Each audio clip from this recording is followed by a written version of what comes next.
In this video, we will look at the main structures that make up the animal and plant cells. Both animal and plant cells are eukaryotic cells. These are complex cells in which the genetic material is enclosed in a nucleus. They both have organelles.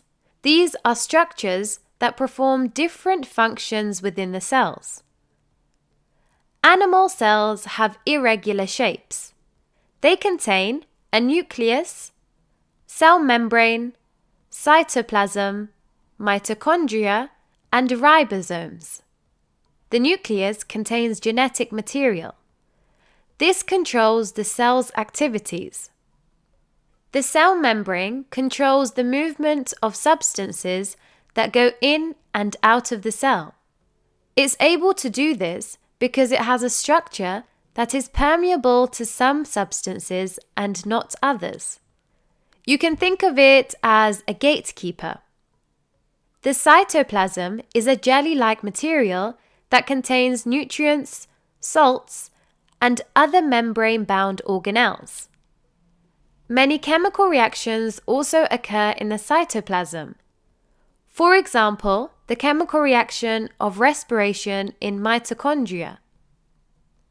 Mitochondria are known as the powerhouses of the cell. They contain enzymes for aerobic respiration, and this is where most energy is released from respiration. Ribosomes are small organelles found in the cytoplasm where protein synthesis occurs. Now we have learned the basic structure of animal cells. It's important to remember that not all animal cells look the same. The reason for this is because animal cells are specialized for their functions. For example, red blood cells. These cells have a biconcave shape and no nucleus. The reason for this is because it provides a larger surface area in order for the red blood cells to absorb and to carry oxygen in the blood. They also have no nucleus. They are also small and flexible, so they can be carried through blood vessels. Sperm cells.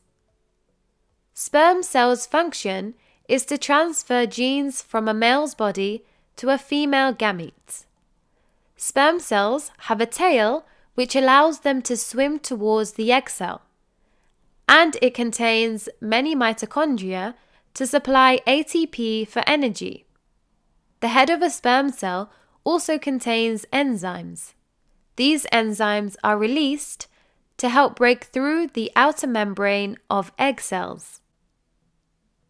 Plant cells usually have a regular shape. They contain a nucleus, cell membrane, cytoplasm, mitochondria, and ribosomes.